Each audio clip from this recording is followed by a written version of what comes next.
Om Swastiastu. Salam sejahtera bagi kita semua. Pertama-tama mari kita panjatkan puji syukur terhadap Tuhan yang Sang Hyang Widi Wasa, karena berkat dan karunia-Nya kita masih berada di sini dalam keadaan sehat walafiat. Pada kesempatan hari ini saya akan menyampaikan sebuah pidato yang berjudulkan Selamatkan Generasi Penerus Bangsa dari Nikotin Rokok. Apakah Anda merokok? Apakah Anda menikmati rokok? Saya yakin ada beberapa dari kalian yang tidak dapat menjawab pertanyaan itu, karena ada yang belum pernah untuk mencoba menghisap asap rokok. Itu termasuk saya. Tapi sudah ada banyak orang lain yang mengetahuinya, dan mereka tidak tahu betapa banyak bahaya yang disebabkan oleh asap rokok itu. Remaja-remaja sekarang sudah banyak yang merokok.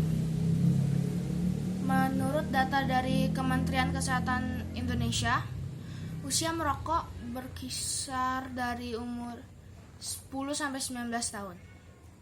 Mereka percaya bahwa merokok adalah untuk berrelaksasi, kesejukan, cari teman baru, pergaulan, menjadi gagah, merasa dirinya gagah, dan banyak alasan lain yang tidak masuk akal sebenarnya. Itu dimulai dengan mereka mencoba-coba melihat orang lain, kemudian berakhir dengan kecanduan. Ketika sudah mulai, mereka tidak bisa berhenti, dikarenakan kegiatan yang dilakukan berulang-ulang, dan itu dapat memberikan rasa nyaman dan percaya bagi diri pelakunya. Rokok sangat membahayakan. Rokok membahayakan hampir semua organ dan sistem organ yang berada di tubuh kita, dan juga mengurangi kualitas tubuh kita, kesehatan seseorang secara keseluruhannya. Rokok dapat mengakibatkan kanker seperti kanker mulut, kanker paru-paru, hati, tenggorokan, dan masih banyak lainnya.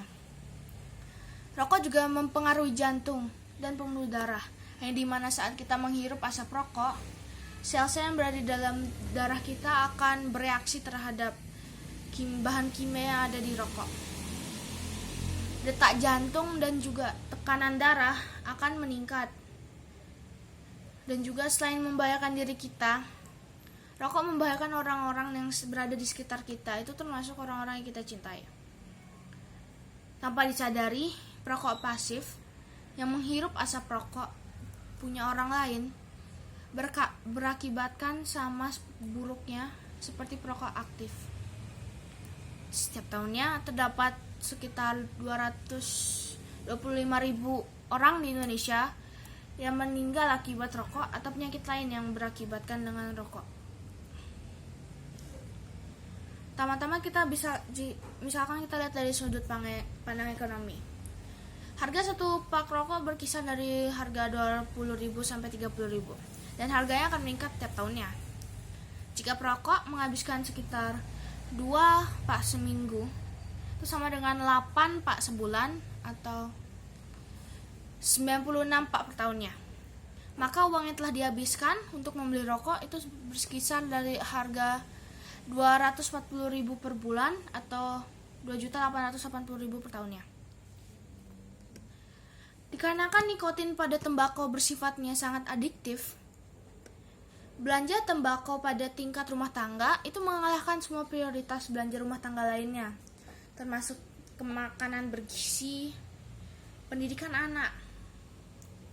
Situasi ini dapat memperburuk tingkat sosial ekonomi pada keluarga-keluarga miskin.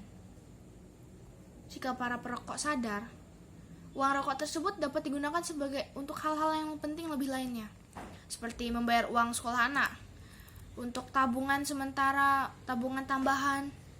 Kalau bisa kita juga bisa mencicil sebagai cicilan motor. Banyak hal-hal yang lebih bermanfaat lainnya.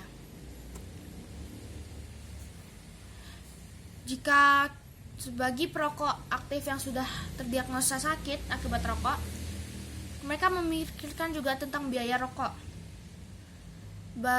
Bagi penderita kanker, misalkan kanker paru-paru, biaya kemoterapi itu sekitar 5 juta per tindakannya. Operasi 50-100 juta. Rawat inap 1 juta per harinya. Bayangkan, kita dirawat sebulan. itu melakukan 5 kali kemoterapi, 1 kali operasi total. Biaya yang dikeluarkan udah berkisar sampai 155 juta seharga 1 unit mobil. Itu belum termasuk biaya rawat jalan setelah operasi. Mereka juga kehilangan waktu-waktu produktif itu hanya karena mereka sakit yang diakibatkan oleh rokok. Ini terdapat beberapa hal-hal yang dapat kita lakukan untuk menghindari remaja untuk merokok, yaitu adalah bersosialisasi tentang bahayanya rokok di sekolah-sekolah. Kemudian memperlakukan peraturan anak di bawah umur tidak boleh membeli rokok, melarang iklan rokok. Kemudian naikkanlah pajak rokok sehingga rokok mahal. Dan juga peranan OSIS di sekolah dengan menciptakan duta anti merokok yang aktif mengkampanyekan kegiatan positif untuk menghindari remaja dari rokok. Bagi para perokok aktif, diharapkan kesadaran mereka sendiri dari dalam diri mereka untuk berhenti merokok